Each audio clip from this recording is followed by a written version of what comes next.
Hello friends, welcome back to our YouTube channel Chambal GS academy पर। आशा करते हैं कि आप और आपका परिवार स्वस्थ होगा, अच्छा होगा।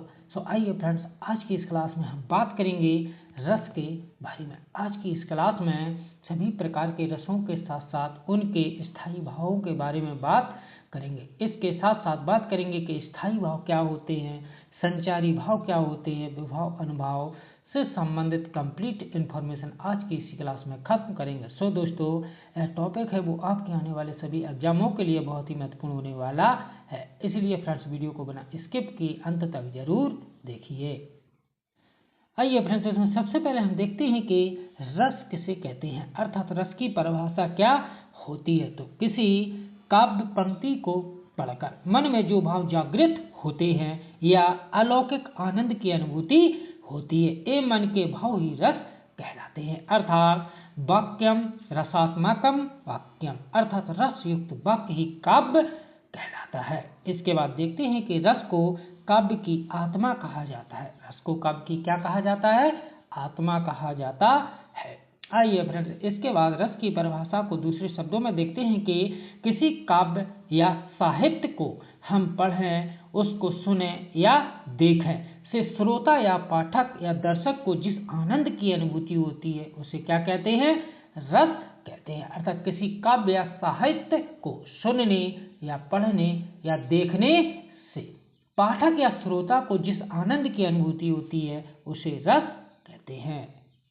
आइए फ्रेंड्स, इसके बाद देखते हैं कि भरत मुनि के अनुसार रस की परिभाषा आपके एग्जाम की दृष्टि से बहुत ही महत्वपूर्ण है, क्योंकि यह एग्जाम में कई बार पूछी गई है। तो भरत मुनि के अनुसार रस की परिभाषा क्या होती है कि विभानुभाव व्यभिचारी संयोगाद्रस निष्पत्ति। अतः जब स्थायी भाव का संयोग विभाव अनुभाव और संचारी भाव से होता है तब वहां पर किसकी निष्पत्ति होती है?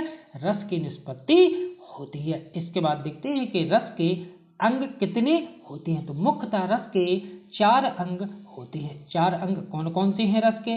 इसमें नंबर पहला है स्थायी भाव, नंबर सेकंड है विभाव, नंबर थर्ड है अनुभाव और नंबर फोर्थ है संचारी भाव, जिसमें स्थायी भावों की संख्या 10 होती है जबकि संचारी भावों की संख्या 33 होती है।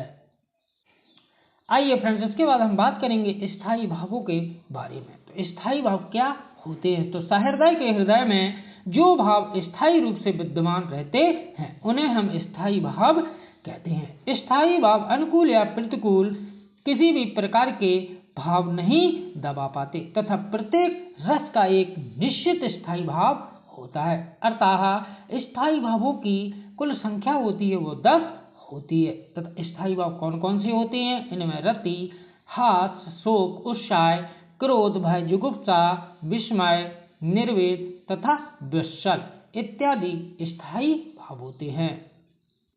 आइए फ्रेंड्स, इसके बाद हम बात करेंगे संचारी भावों के बारे में। तो संचारी भाव क्या होते हैं? तो आश्रय के चित्त में उत्पन्न होने वाले अस्थिर मनोविकारों को संचारी भाव कहते हैं तथा संचारी भावों को व्यभिचारी भाव के नाम से भी जाना जाता है तथा संचारी भावों को पुष्ट करने में सहायक होते हैं तथा संचारी भाव की स्थिति पानी के बुलबुले के समान होती है, अर्थात उत्पन्न होते हैं और समाप्त होते हैं। अर्थात इनकी तुलना किससे की गई है? पानी के बुलबुले से की गई है। तथा संचारी भावों की कुल संख्या 33 होती है। प्रमुख संचारी भावों में दैन्य, मद, जड़ता, विषाद, निद्रा, मोह, उग्रता, शंका, चपलता, निर्वेद, ग्लानि, हर्ष, आवेग, स्मृति, आलस, चिंता, हीनता आदि संचारी भाव हैं।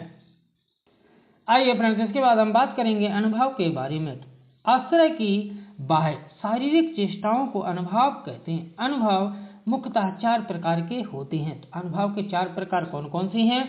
इनमें कायिक अनुभव, मानसिक अनुभव, आहार अनुभव तथा सात्विक अनुभव। इसके बाद हम बात करेंगे विभाव के बारे में। तो स्थायी भावों के उत्पन्न होने के कारणों को विभाव कहते हैं। विभाव मुख्यतः 2 प्रकार के होते हैं। विभाव के कौन कौन से प्रकार होते हैं? इसमें पहला होता है आलम्बन, दूसरा होता है उद्दीपन।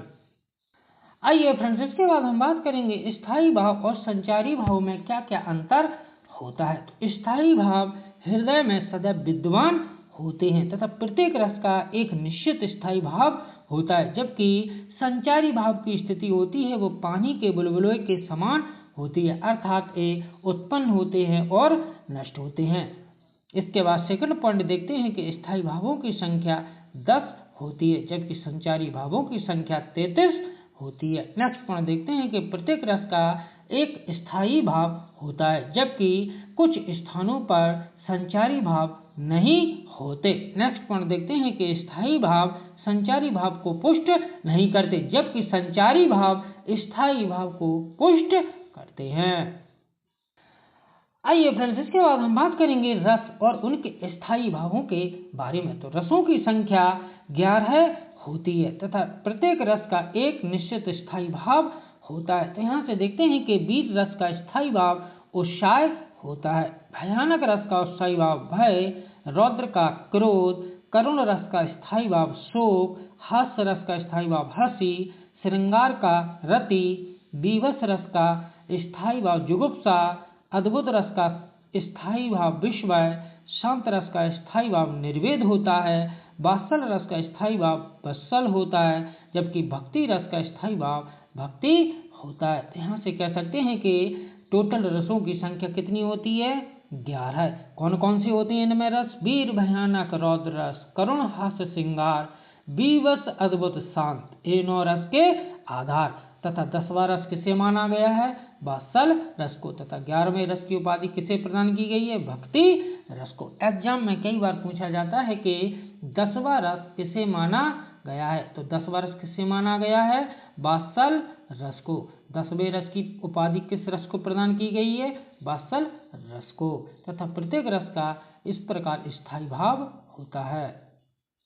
आइए फ्रेंड्स, इमेज के जरिए समझते हैं कि किसी काव्य को पढ़ने, सुनने या देखने से जिस आनंद की अनुभूति होती है उसे क्या कहते हैं? रस कहते हैं। तथा रस के अंगों की संख्या कितनी होती है? 4 होती है। रस के अंगों की संख्या कितनी होती है? 4। कौन कौन से अंग होते हैं रस के? स्थायी भाव, विभाव, अनुभाव और संचारी भाव। तथा रसों की टोटल संख्या कितनी होती है? 11। कौन कौन से रस होते हैं? वीर, श्रृंगार रस, हास्य रस, करुण रस, बीज रस, अद्भुत रस, भयानक रस, रौद्र रस, बीभत्स रस, शांत रस, वात्सल रस और भक्ति रस। तथा प्रत्येक रस का एक स्थायी भाव होता है। श्रृंगार रस का स्थायी भाव क्या होता है? रति। हास्य का हंसी, करुण का शोक, वीर का उत्साह, अद्भुत का आश्चर्य या विस्मय, भयानक का भय, रौद्र रस का स्थायी भाव क्रोध होता है, बीभत्स रस का स्थायी भाव जुगुप्सा, शांत रस का स्थायी भाव निर्वेद, वात्सल का वत्सल, भक्ति का अनुराग। तो इस प्रकार टोटल रसों की संख्या कितनी हुई? 11। आइए फ्रेंड्स, इसमें सबसे पहले हम बात करेंगे श्रृंगार रस के बारे में। तो श्रृंगार रस को रस राज की उपाधि से सम्मानित किया गया है तथा श्रृंगार रस के मुख्यतः 2 भेद होते हैं। इसमें नंबर पहला होता है संयोग श्रृंगार। तो संयोग श्रृंगार रस क्या होता है? तो संयोग श्रृंगार रस वो रस होता है जिसमें नायक नायिका के मिलन की स्थिति का वर्णन होता है, अर्थात ऐसा रस जिसमें नायक नायिका के मिलन का वर्णन किया जाए वो संयोग श्रृंगार रस कहलाता है। अर्थात उदाहरण के जरिए समझते हैं कि संयोग श्रृंगार रस का उदाहरण क्या होता है कि राम को रूप निहारत जानकी, कंगन के नग में परछाई, याति सबे शुद्ध भूल गई, कर टेक रही पल टारत नहीं। तो यह श्रृंगार रस का उदाहरण है। अर्थात श्रृंगार रस क्या होता है? जिसमें नायक नायिका के मिलन की स्थिति का वर्णन हो। आइए फ्रेंड्स, इसके बाद हम बात करेंगे वियोग श्रृंगार रस के बारे में। तो वियोग श्रृंगार रस क्या होता है कि ऐसा रस जिसमें नायक नायिका के विरह अर्थात बिछड़ने का वर्णन हो वह वियोग श्रृंगार रस कहलाता है। वियोग श्रृंगार रस को उदाहरण के जरिए समझते हैं कि हे खग मृग मधुकर सनैनी, तुम देखी सीता मृग नैनी। अर्थात इस स्थिति में भगवान राम और सीता माता के विरह का वर्णन किया जा रहा है, इसलिए यहाँ पर वियोग श्रृंगार रस की उत्पत्ति होती है। आइए फ्रेंड्स, इसके बाद हम बात करेंगे हास्य रस के बारे में। तो हास्य रस क्या होता है? तो हास्य रस किसी व्यक्ति की अनोखी विचित्र वेशभूषा हो, उसका रूप हो या हाव भाव को देखकर या उसे सुनकर हमारे हृदय में जो हंसी उत्पन्न होती है उसे हास्य रस कहते हैं। हास्य रस की परिभाषा दूसरे शब्दों में हम कह सकते हैं कि जब सहृदय के हृदय में विभव अनुभव संचारी भाव का हंसी नामक स्थायी भाव से संयोग होता है तो वहां पर किस रस की निष्पत्ति होती है? हंस रस की निष्पत्ति होती है। उदाहरण के जरिए हंस रस को समझते हैं कि फादर ने सिलवा दिए 2 कोट 4 पैंट, बेटा मेरा बन गया कॉलेज स्टूडेंट। आइए फ्रेंड्स, इसके बाद हम बात करेंगे करुण रस के बारे में। तो करुण रस की परिभाषा क्या होती है कि कोई प्रिय वस्तु या व्यक्ति के समाप्त होने या उसके नाश हो जाने वाला भाव होने पर हृदय में उत्पन्न शोक नामक स्थायी भाव करुण रस के रूप में व्यक्त होता है। अर्थात दूसरे शब्दों में हम कह सकते हैं कि जब सहृदय के हृदय में विभव अनुभव संचारी भाव का शोक नामक स्थायी भाव से संयोग होता है तो वहां पर किस रस की निष्पत्ति होती है? तो वहां पर करुण रस की निष्पत्ति होती है। आइए फ्रेंड्स, करुण रस को उदाहरण के जरिए समझते हैं कि अभी तो मुकुट बंधा था मात, हुए कल ही हल्दी के हाथ, खुले भी ना थे लाज के बोल, खिले थे चुम्बन शून्य कपोल, हाय रुक गया यही संसार, बना सिंदूर अंगार। ये पंक्तियां सुमित्रा नंदन पंत जी द्वारा लिखी गई हैं तथा इन पंक्तियों से शोक नामक स्थायी भाव उत्पन्न होता है। तो यहाँ से हम कह सकते हैं कि यहाँ से इस पंक्तियों में कौन सा रस उत्पन्न होता है? शोक नामक स्थायी भाव उत्पन्न होता है। आइए फ्रेंड्स, इसके बाद हम बात करेंगे वीर रस के बारे में। तो वीर रस की परिभाषा क्या होती है कि युद्ध अथवा शौर्य पराक्रम वाले कार्यों में हृदय में जो उत्साह उत्पन्न होता है उस रस को उत्साह रस अर्थात वीर रस कहते हैं। अन्य शब्दों में वीर रस की परिभाषा देखते हैं कि जब सहृदय के हृदय में विभव अनुभव संचारी भाव का उत्साह नामक स्थायी भाव से संयोग होता है तो वहां पर वीर रस की निष्पत्ति होती है। वीर रस को उदाहरण के जरिए समझते हैं कि वह खून कहो किस मतलब का जिसमें उबाल का नाम नहीं, वह खून कहो किस मतलब का जो आ सके देश के काम नहीं। अर्थात वह खून किस मतलब का है? जिसमें उबाल नहीं है अर्थात जिसमें गर्मी नहीं है, तथा वह खून कहो किस मतलब का जो आ सके देश के काम नहीं, अर्थात ऐसे खून का क्या अर्थ जो अपने देश के काम ना आ सके। अर्थात इन पंक्तियों से हमारे हृदय में उत्साह नामक स्थायी भाव उत्पन्न हो रहा है। तो हम कह सकते हैं कि इसमें कौन सा रस होगा? वीर रस होगा। नेक्स्ट उदाहरण देखते हैं इसका कि सिंहासन हिल उठे राजवंशों ने ब्रुकटी तानी थी, बूढ़े भारत में आई फिर से नई जवानी थी। यह एग्जाम्पल भी वीर रस का एक एग्जाम्पल होगा। आइए फ्रेंड्स, इसके बाद हम बात करेंगे भयानक रस के बारे में। तो भयानक रस की परिभाषा क्या होती है कि जब हमें भयावह वस्तु, दृश्य, जीव या व्यक्ति को देखने, सुनने या उसके स्मरण होने से भय नामक भाव प्रकट होता है तो वहां पर भयानक रस की निष्पत्ति होती है। अर्थात भयानक रस की परिभाषा को दूसरे शब्दों में हम कह सकते हैं कि जब सहृदय के हृदय में विभव अनुभव संचारी भाव का भय नामक स्थायी भाव से संयोग होता है तो वहां पर किस रस की निष्पत्ति होती है? वहां पर भयानक रस की निष्पत्ति होती है। आइए इसके बाद भयानक रस को उदाहरण के जरिए देखते हैं कि एक और अजगर लक, एक और मृगराय, विकल बटोही बीच ही परियो मूर्छा। आइए फ्रेंड्स, इसके बाद हम बात करेंगे रौद्र रस के बारे में। तो रौद्र रस की परिभाषा क्या होती है कि जिस स्थान पर अपने आचार्यों की निंदा, देशभक्ति का अपमान होता है वहां पर शत्रु से प्रतिशोध की भावना क्रोध नामक स्थायी भाव के साथ उत्पन्न होकर रौद्र रस के रूप में व्यक्त होती है। अर्थात रौद्र रस की परिभाषा को हम दूसरे शब्दों में कह सकते हैं कि जब सहृदय के हृदय में विभव अनुभव संचारी भाव का क्रोध नामक स्थायी भाव से संयोग होता है तो वहां पर किस रस की निष्पत्ति होती है? रौद्र रस की निष्पत्ति होती है। रौद्र रस का उदाहरण क्या होता है कि श्री कृष्ण के सुन वचन अर्जुन क्रोध से जलने लगे, सब शोक अपना भूलकर करतल युगल मलने लगे, संसार देखे अब हमारे शत्रु रण में मृत पड़े, करते हुए यह घोषणा वो हो गए उठकर खड़े। अर्थात इन पंक्तियों से क्रोध नामक स्थायी भाव उत्पन्न हो रहा है तो यहाँ से हम कह सकते हैं कि इसमें रौद्र रस की निष्पत्ति होगी। आइए फ्रेंड्स, इसके बाद हम बात करेंगे बीभत्स रस के बारे में। तो बीभत्स रस की परिभाषा क्या होती है कि किसी घृणित दृश्य को देखने या सुनने से मन में उठा नफरत का भाव विभव अनुभव से तृप्त होकर बीभत्स रस की व्यंजना करता है। अर्थात बीभत्स रस की परिभाषा को दूसरे शब्दों में कह सकते हैं कि जब सहृदय के हृदय में विभव अनुभव संचारी भाव का जुगुप्सा नामक के स्थायी भाव से संयोग होता है तो वहां पर बीभत्स रस की निष्पत्ति होती है।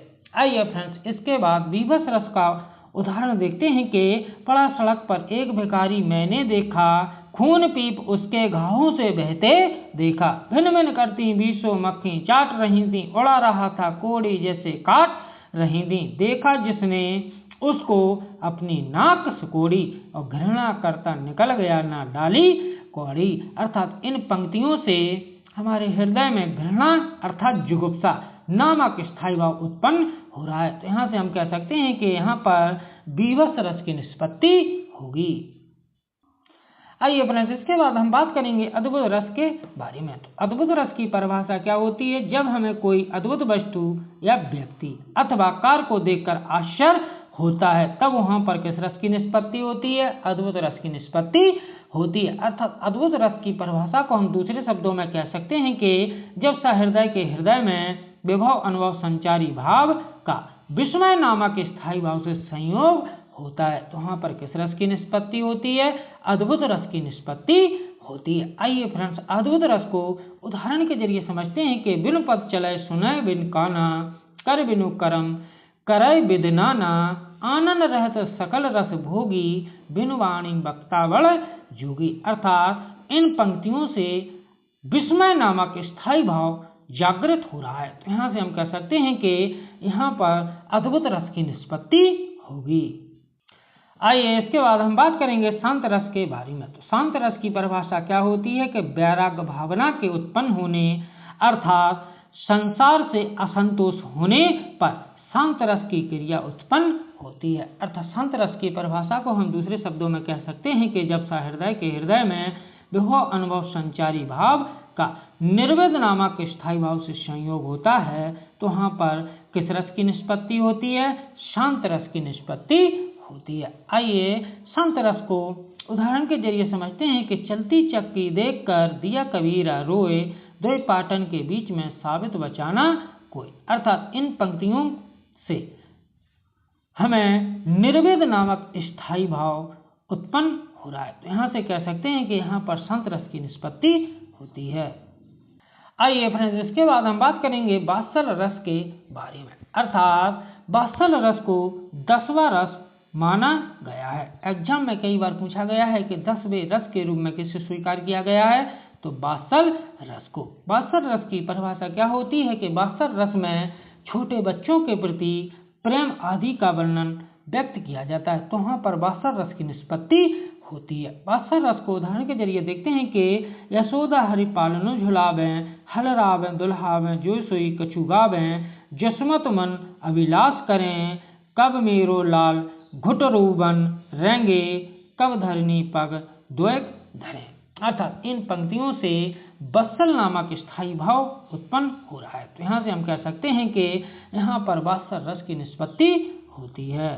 रस भक्ति रस के बारे में देखते हैं। तो भक्ति रस की परिभाषा क्या होती है कि जब आराध्य देव के प्रति अर्थात भगवान के प्रति हम अनुराग या रति करने लगते हैं, अर्थात उनके भजन कीर्तन में लीन हो जाती हैं, तो ऐसी स्थिति में भक्ति रस उत्पन्न होता है। भक्ति रस को उदाहरण के जरिए समझते हैं कि राम जपू राम जपू राम जपू बाबरे, घोर भव नीर निज नाम निज नाम रो। अर्थात इन पंक्तियों से भक्ति रस उत्पन्न होता है। आइए फ्रेंड्स, कमेंट करके बताइए कि आपको रस का एक वीडियो कैसा लगा। यदि वीडियो अच्छा लगा हो तो वीडियो को लाइक करें तथा चैनल को सब्सक्राइब करें, जिससे नेक्स्ट वीडियो का नोटिफिकेशन आपको आसानी से मिलता रहे। जय हिंद, जय भारत।